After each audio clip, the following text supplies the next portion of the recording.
자, 오늘 이 1장 18절에서 25절 말씀의 제목은 예수님의 잉태 예언과 요셉.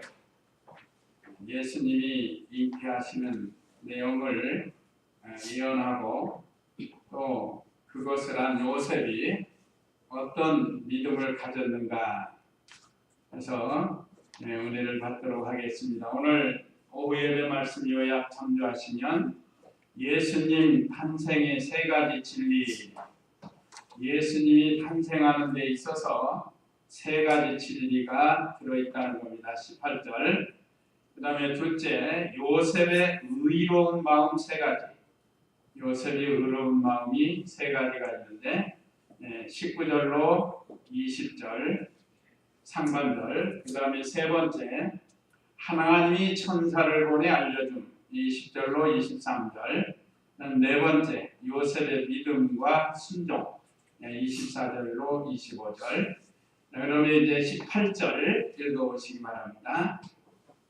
예수 그리스도의 태어나심은 이러하다.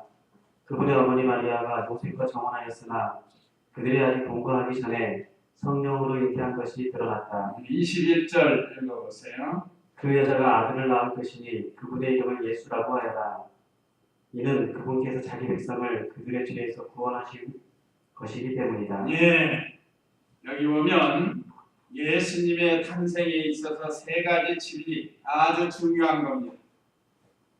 첫째는 참 하나님이시다 라는 것을 가르쳐주고, 둘째는 참 사람이시다, 셋째는 참 구세주이시다.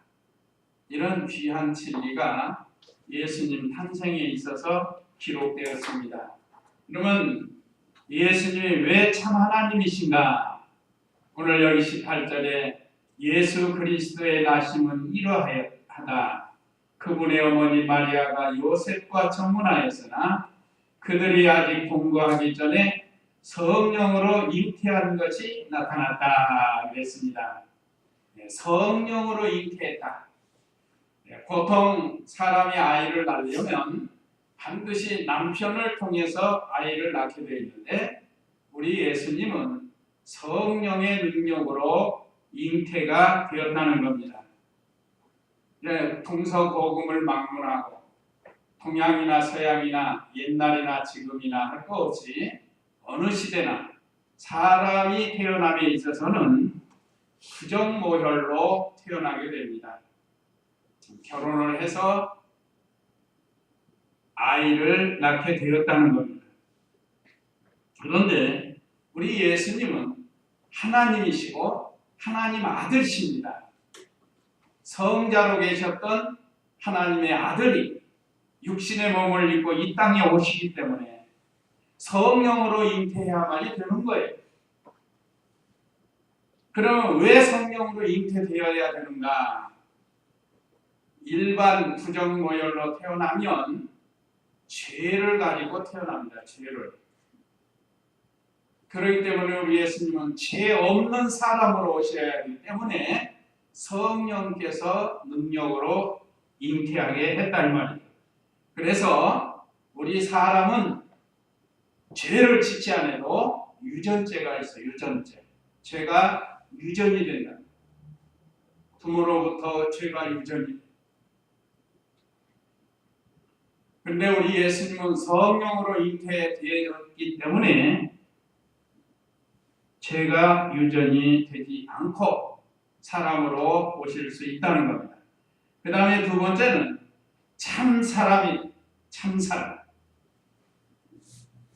그건 마리아에게 잉태하여 나셨기 때문에 참 사람이 되신 겁니다. 그러니까 우리 예수님은 우리가 똑같은 사람이에요. 하나님의 아들이니까 뭐가 좀 다를 거다. 근데 다만 예수님에게는 뭐가 없다고요? 죄가 없었어요. 죄. 아까 말씀드린 이 부모로부터 유전받는 유전죄가 없는 거예요. 그래도 참 사람이십니다. 우리와 같이 오장육부가 있으시고 또 희노애락을 느끼시고 또 때리면 아프시고 또 먹지 않으면 배가 고프시고 갈증을 느끼시고 성경에 기록이 된 거예요. 참 사람이라야 사람의 죄를 용서해 줄 수 있습니다. 자, 세상에는 사람과 사람이 통하는 거예요. 서로 말로 통한다는 어떤 감정을 가지고 통하고, 또 돼지는 돼지끼리 통하는 거예요. 돼지하고 사람하고 통하기 어려운 거예요. 사람이라야 사람의 죄를 사해 줄 수가 있어요. 돼지가 우리 죄를 사해 줄 수 없습니다. 소나 양이 우리 죄를 사해 주는 거 아니에요. 구약시대에도 소나 양이나 또 비둘기나 이런 걸 가지고 하나님께 제물로 드렸지만 거기에 신령한 뜻은 장차 하나님의 아들 예수 그리스도 메시아가 와서 우리 죄를 위해 피 흘려 주실 것을 믿습니다 하고 대신 제물을 드린 거예요. 사실은 내가 죽어야 되는데 짐승이 대신 죽어져가지고 우리의 죄가 사함을 얻도록 했는데, 그냥 짐승만 갖다 잡으면 그건 살생하는 거라고 그랬어요. 그래서 유대인들이 구약시대에 하나님께 수많은 제물을 드렸는데 하나님이 받지 않으신다고 했어요. 오히려 너희가 살생을 한다. 그건 왜 그런가? 오실 예수 그리스도의 구속을 믿지 않고 그냥 의식적, 형식적으로 드리기 때문에 그렇습니다. 오늘날 우리도 예배 드릴 때 예수님의 보혈을 의지하지 아니하고 그냥 와서 예배 드리고 가면 까딱하면 우리도 의식적 예배, 형식적 예배가 되고 마는 거고, 그렇기 때문에 이 주일은 거룩하고 복된 날을 잘 이렇게 구별을 해서 참 신령과 진정으로 우리 자신을 하나님께 드리면서 예배를 드려야 하나님이 기뻐 받으십니다. 그 다음에 세 번째는 참 구세주인데, 죄 없이 태어나셔서 구속하신다. 죄 없이. 아까 마태복음 1장 21절에 그 여자가 아들을 낳을 것이니 그분의 이름은 예수라고 하여라. 이는 그분께서 자기 백성을 그들의 죄에서 구원하실 것이다. 세상에는 많은 구원자들이 나타났어요. 지금도 나타나 있고 앞으로도 나타나고 전에도 나타나고, 이건 다 가짜입니다. 진짜 구원자는 우리 예수님밖에 없어요. 그 왜 그런가? 그 이유가 있는데, 첫째, 예수님은 하나님의 아들이에요. 하나님의 아들이라야 죄가 없어요. 석가모니 일찍이 타락해서 그 죄를 지었다고 그랬어요. 참선을 해가지고 도를 좀 깨달아서 그러지, 이 세상에 죄가 없는 사람은 없습니다. 아까 말씀드린 것처럼 사람에게는 크게 두 가지 원죄와 본죄가 있어요. 원죄는 너는 죄인이다 하고 하던 정죄. 원죄 안에는 정죄가 있고 그 다음에 유전죄가 있습니다. 그러니까 내가 아무 죄를 안 졌어도 죄인으로 태어나는 거 있다. 부정모혈로 태어나는 인간은 다 죄인으로 나는 겁니다. 그것이 원죄. 이 죄는 자기 스스로는 도저히 해결할 수 없어요. 그 다음에 본죄에 가서는 자범죄가 있고 요구죄가 있어요. 하나님의 말씀을 순종함에 있어서 부족한 것이 바로 이 본죄가 되는 겁니다. 하나님이 요구하심에 미달된다. 그래서 죄란 무엇인가 그랬죠? 그러니까 하나님과 하나님의 말씀을 불순종하는 것과 순종함에 부족한 것, 이게 다 들어가는 거예요. 그러니까 본죄는 부족한 것이고 또 불순종했다는 것은 원죄에 들어가는 겁니다. 그래서 사람으로 태어난 사람은 자기 죄 때문에 자기가 죽는 거예요. 죄의 싹은 사망이니 그래. 그러니까 사람들이 죽는 거 보면 죄가 있어서 죽는 거야. 그래서 우리 예수님은 하나님의 아들이시기 때문에 우리의 참 구세주가 되실 수 있다는 겁니다. 그래서 우리 예수님은 죄가 없으신 하나님의 아들로 우리들의 죄를 대신 짊어질 수 있는 구세주가 되는 거예요.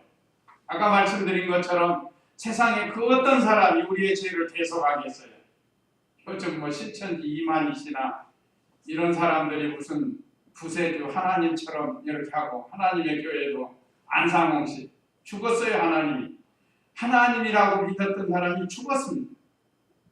지금 장길자가 지금 있는데 그 사람도 얼마 있으면 죽을 거예요. 통일교 문선명 교주도 죽었어요. 죽은 것이 뭐가 있어서 죽은 거예요? 죄 때문에 죽는 거예요. 박태선이 죽었어요. 참 날아갈 때는 뭐 그냥 꼭 하나님처럼 그렇게 하고 살았지만 결국은 다 세상 편합니다. 아직도 그런데 그게 자기 교주라고 믿고 따라가는 사람들이 많아요. 이만희 씨 죽으면 또 다른 사람이 또 툭 튀어나올 거예요. 이건 우리 예수님만이 우리의 참 구세주입니다. 죄가 없으셨기 때문에 우리의 죄를 대속해 주실 수 있어요. 자, 그 다음에 요셉의 의로운 마음 세 가지가 기록됐는데 19절 읽어보세요. 그 여자의 남편 요셉은 의로운 자이어서 그 여자를 드러내지 않고 은밀히 끊고자 하여 이 일을 생각하고 있을 때에 주님의 천사가 꿈에 나타나 그에게 말하였다. 다윗의 자손 요셉아, 내 아내 마리아 데려오는 것을 두려워하지 마라. 그 여자에게 잉태된 분은 성령으로 된 것이다. 예. 여기 요셉의 의로운 마음 세 가지가 19절로 20절 상반절에 기록이 됐습니다. 첫째는 인내의 마음, 그 일을 드러내지 않는 것. 둘째는 용서의 마음, 가만히 끊고자 하는 것. 셋째는 신중한 마음, 깊이 생각하는 것. 자, 다시 읽어보면 그 여자의 남편 요셉은 의로운 자이어서, 자, 하나님께서 그 시대에 많은 남자들을 살펴봤을 거예요. 근데 요셉을 보니까 이 사람 의로운 사람이다 생각을 하시고, 그 요셉과 청혼한 마리아에게 그 많고 많은 뭐냐면 전혀 뭐 약혼도 안 하고 온 사람도 있고 할 텐데 왜 하필이면 청혼한 요셉의 약혼자에게 성령께서 잉태를 했을까? 이제 그 믿음이 드러나요. 오늘 마태복음은 요셉에 대해서 기록했지만 누가복음은 마리아에 대해서 기록이 되어 있습니다. 누가복음. 그 마리아에게 천사가 가서 잉태할 것이라고 예언을 하는 거예요. 오늘 여기서는 요셉에게 갔는데 요셉은 의로운 자로 인정을 받았어요. 그 시대의 의로운 사람입니다. 물론 오실 예수 그리스도를 믿고 의롭게 되었고 또 생활 면에서 모든 생활 속에서 의로운 생활을 한 거예요. 그래서 요셉은 그 시대의 의로운 사람이었습니다. 그런데 18절에서 아직 동거도 하지 않았는데 성령으로 잉태를 했단 말이에요. 근데 요셉은 몰라요, 지금. 성령으로 잉태됐는지 몰라가지고 약혼자가 잉태했단 말이에요. 그걸 알았어요. 이 사람이 남자들이 다른 건 다 참아도 자기 부인이나 약혼자가 다른 사람의 애를 가졌다고 하면 용서하기가 어려운 거죠. 참 어려운 일이에요. 요셉도 깜짝 놀랐을 거예요. 자기하고 동거도 안 해봤는데 어떻게 해서 아이를 가졌을까? 그래서 기도하면서 그 여자를 드러내지 않았습니다. 드러내지 않은 것, 이것이 참 귀한 신앙이에요. 어떤 사람들은 막 동네방네 떠돌아다니면서 막 드러내는 막 소문을 내는 거예요. 더 붙여가지고 소문을 내는. 그런 건 옳은 게 아닙니다.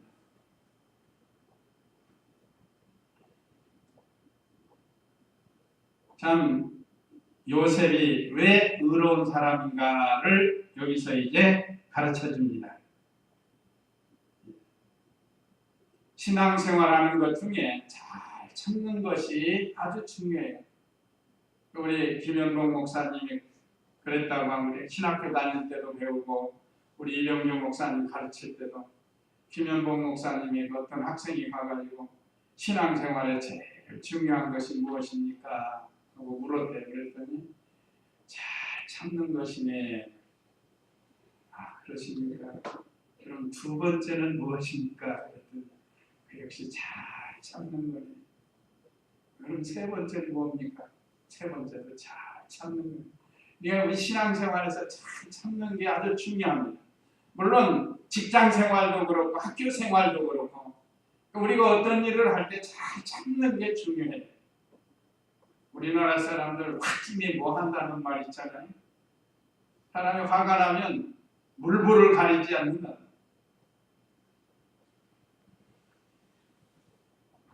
그래서 요셉은 첫째 의가 가만히 여기 인내한 거, 인내.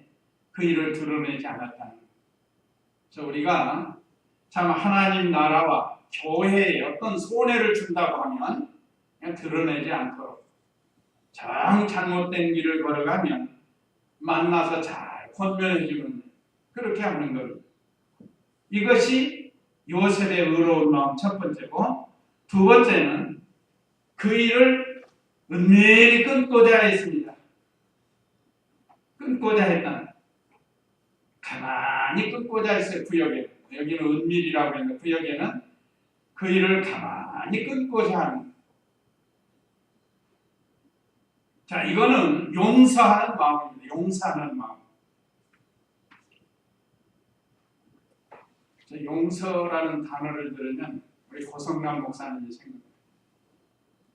우리 도봉교회 큰 시험이 있어가지고 어려움이 있을 때 막 난리 났어요. 교회가. 장로파 목사파 생겨가지고. 근데 그분이 도봉교회에서 많은 은혜를 끼치고 다른 데 가셨는데 그분이 상임위원이 되셔가지고 상임위원장님하고 같이 오셔가지고 예배인과 용서는 최고의 사랑이다. 아, 참 잊어버리지 않아요. 용서는 최고의 사랑이다. 한번 해보실까요? 용서는 최고의 사랑이다. 그런 것 같아요. 남의 허물만 보고 용서하지 않는 게 아니고 그 용서해 줄 줄 아는 것이 최고의 사랑이에요. 뭐 세상 사람들은 그거 모른다 해도 자, 우리는 하나님의 은혜를 받고 1만 달란트 빚진 자입니다. 그런데 100데나리온 진 형제, 빚진 형제를 용서하지 않은 그런 자리에 들어가지 말아요. 세상 사람들은 모르니까 그렇다 할지라도 오늘 저와 우리 성도님들은 하나님의 그 큰 은혜와 사랑을 무한히 받았습니다. 그렇기 때문에 우리도 다른 사람을 용서해 줄 수 있는 그런 성도가 되어야 된다. 그런데 여기서 하나 주의할 것은 사람은 용서해야 돼. 죄는 미워해야 된다. 사람은 뭐 사랑한다고 죄까지 사랑하면 안 되는 거예요. 그럼 같은 범죄자가 되는 거예요. 요즘 그런 사람 많아요. 누구를 최고로 여기고 그냥 그 잘못된 것까지 지금 막 같이 사랑하고 나가는 사람들이 많이 있어요. 자기들은 그게 어렵다 하지만 이걸 우리가 조심해야 돼요. 사람은 미워하되 죄는 미워하되 사람은 미워하지 말고 또 사람을 사랑하다 죄까지 사랑하지 말라는 것이 우리의 성경의 가르침입니다. 그 당시 요한복음 8장 1절에서 11절에 보면 가늠한 여자를 사람들이 데리고 와서 예수님 앞에 데리고 와서 모세는 이런 사람을 돌로 쳐 죽이라고 해서 돌멩이를 들고 와가지고 쭉 둘러서가지고 근데 예수님은 사랑을 가르친다. 그러니까 당신은 어떻게 하려니까 하고 시험을 한 거예요. 그러니까 예수님께서 그들을 보시고 땅에 엎드려서 글을 썼어요.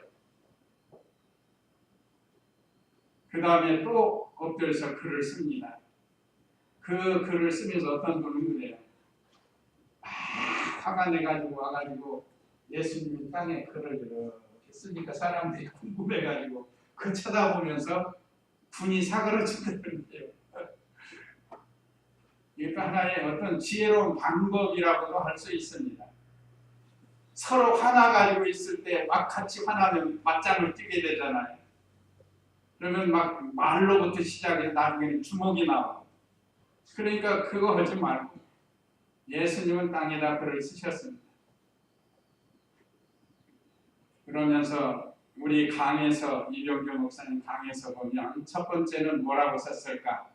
율법의 대강령. 율법의 대강령이 뭐죠? 너희는 마음을 다하고 뜻을 다하고 힘을 다하고 목숨을 다하여 주 너희 하나님을 사랑하고 이와 같이 내 이웃을 내 마음과 같이 사랑하라. 이걸 썼을 거라는 거예요. 그 다음에 또 그래도 이 사람들이 막 웅성웅성하니까 두 번째 또 쓴 것이 뭔가? 그거는 누구든지 여인을 보고 음욕을 품는 자는 돌로 치라. 했다는 거예요. 그러니까 그때 어떻게 했죠? 다 돌을 놓고 돌아갔어요. 이게 예수님 방법이에요. 그런 다음에 그 여자에게 나도 너를 정죄하지 않을 테니 다시는 죄를 짓지 말라. 이 참 얼마나 예수님의 사랑을 나타냈는지 모릅니다. 그러니까 우리도 우리 주위에 혹시 이런 일들이 올 때 우리가 무조건 정죄만 할 게 아니라 참 예수님의 사랑을 받아가지고 참 용서해주는 마음, 이런 마음이 들어가는 겁니다. 그 다음에 세 번째는 신중한 마음이었습니다. 신중한 마음. 이 일을 깊이 생각했다고 해요. 깊이 생각하고 기도한 거예요. 20절에 상반절에 보면 이 일을 깊이 생각하고 있을 때 그랬습니다. 이건 기도하면서 하나님의 뜻을 찾는 거예요. 그러니까 오늘날 우리도 어떤 문제가 닥치면 기도하면서 하나님의 뜻을 간절히 찾는 그런 요셉과 같은 신앙을 가지라는 거예요. 무조건 화부터 내지 말고 무조건 원망부터 하지 말고 깊이 생각하라. 기도하면서 깊이 생각하면 하나님께서 반드시 감동을 주시고 깨닫게 해주십니다. 그럴 때 하나님께서 천사를 보내가지고 깨닫게 해주는 거예요. 그 내용이 20절 그 이하에 있는데 그 21절 읽어보세요. 그 여자가 아들을 낳을 것이니 그분의 이름을 예수라고 하여라. 이는 그분께서 자기 백성을 그들의 죄에서 구원하실 것이기 때문이다.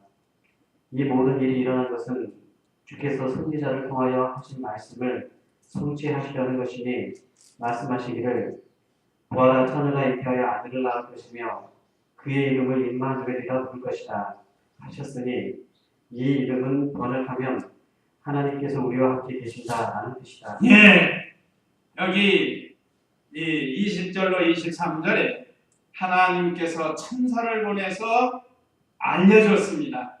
얼마나 귀한 걸 깨달았는지 몰라요. 여기서 가까가면 요셉이 말해요. 의분이 있어가지고 이 못된 사람이라고 하면서 이 돌로 쳐서 죽였더라면 어떻게 됐을까요? 왜 그렇게 안 하는 거? 그러니까 이걸 보시고 하나님께서 이 천사를 보내가지고 이렇게 된 일에 대해서 깨닫게 해준 겁니다. 그러니까 이 일을 생각하고 깊이 생각하는 것, 이거는 기도하는 겁니다. 그래서 우리 하나님의 뜻을 찾는 거예요. 자, 여기 첫째는 성령으로 잉태된 하나님의 아들이라고 알려줬어요.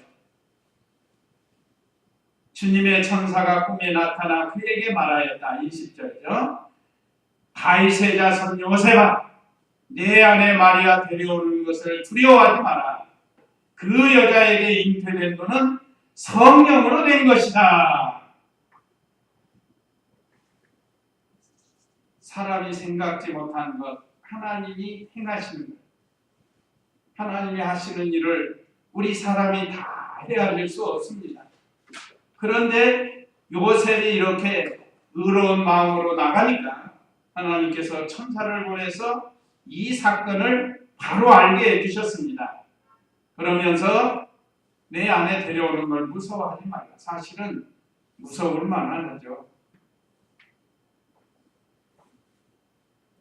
그렇지만 성령으로 된 것이다.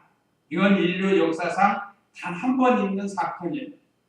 전에도 없었고 앞으로도 없을 일입니다. 이건 오직 우리 예수님만이 이 일을 행하신 거예요.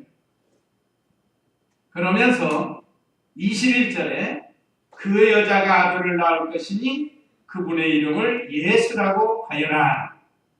예수의 뜻이 뭐라고 그랬죠? 자기 백성을 저희 죄에서 구원할 자라. 여기 해석이 나온 거예요. 예수. 참 예수 오직 예수. 그래서 그걸 간축하면 구세주 또는 구원자라는 뜻입니다. 우리 예수님은 구원자라는 뜻이에요. 그건 마태복음 1장 21절에 예수님에 대한 확실한 해석을 해준 겁니다.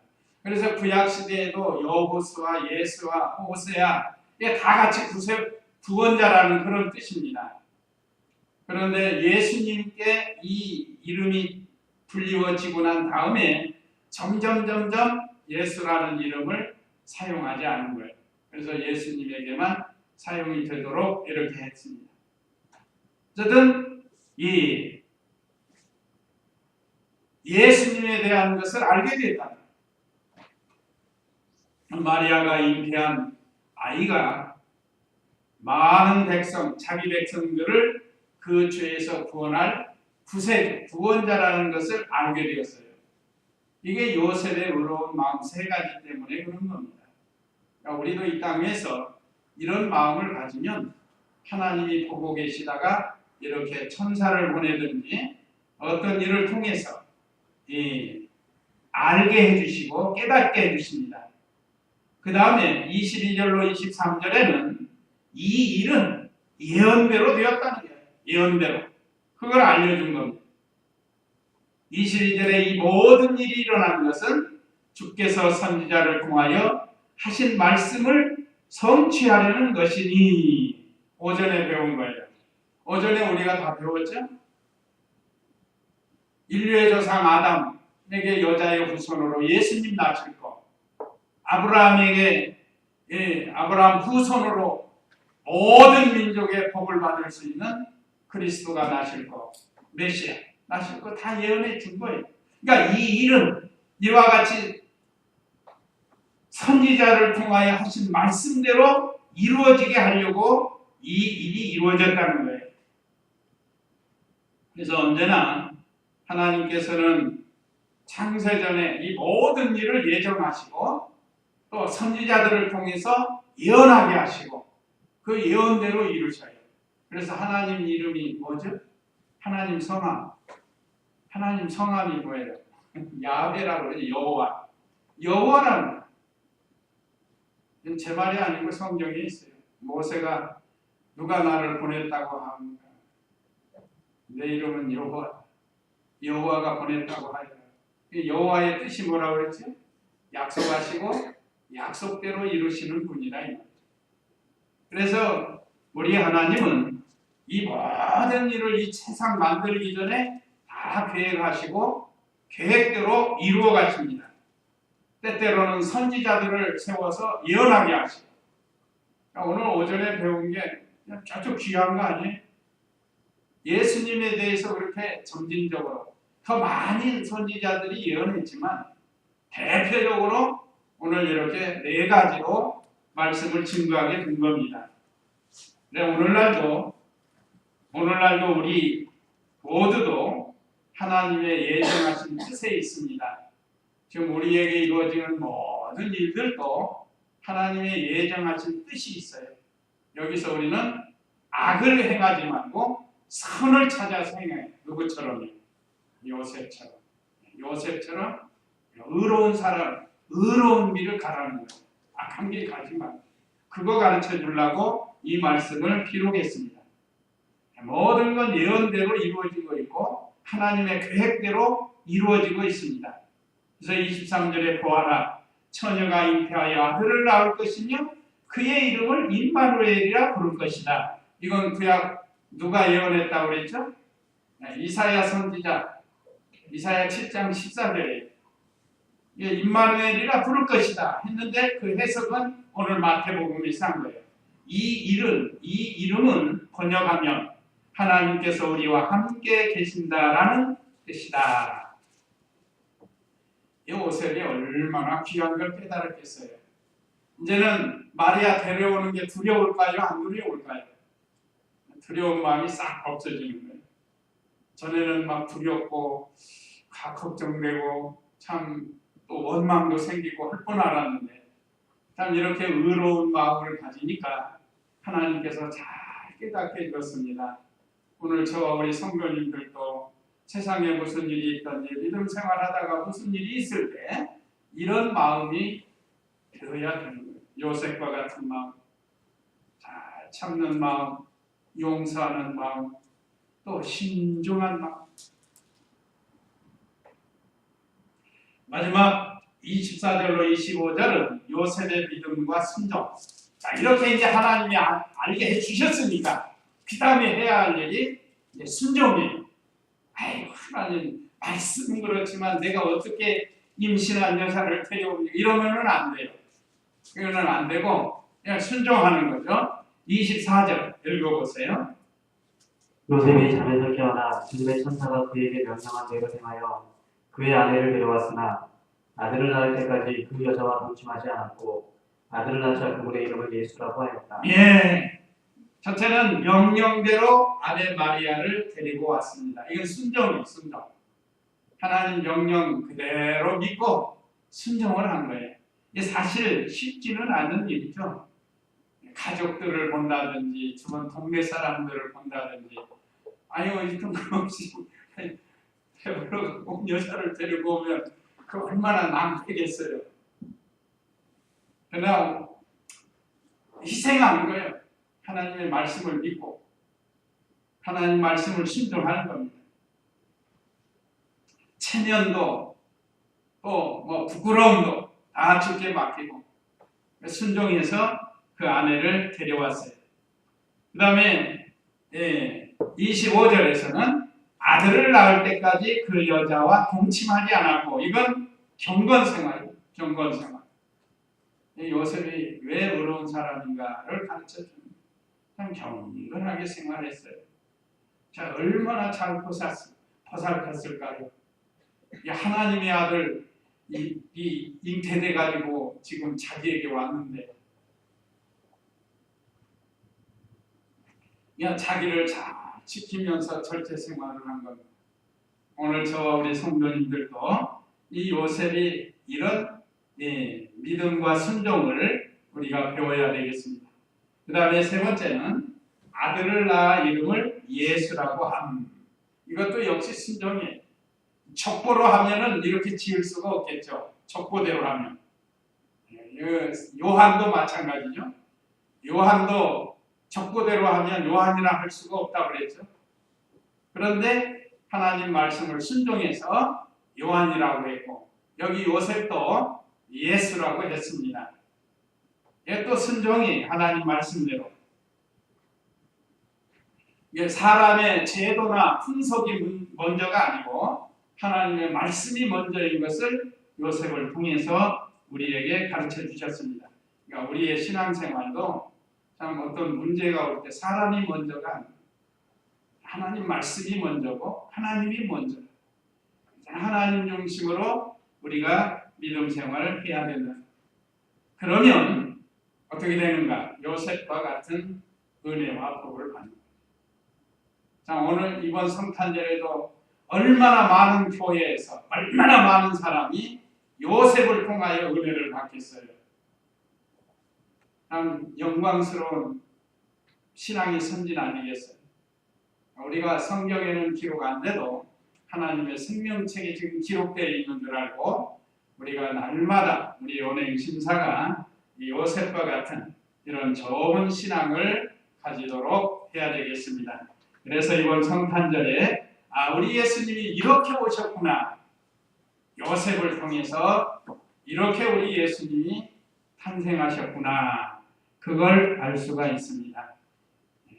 이제 한 주간 또 다음 주간도 어쩌면 시간 되는 대로 예수님의 탄생 전후를 통해서 은혜를 받으려고 합니다.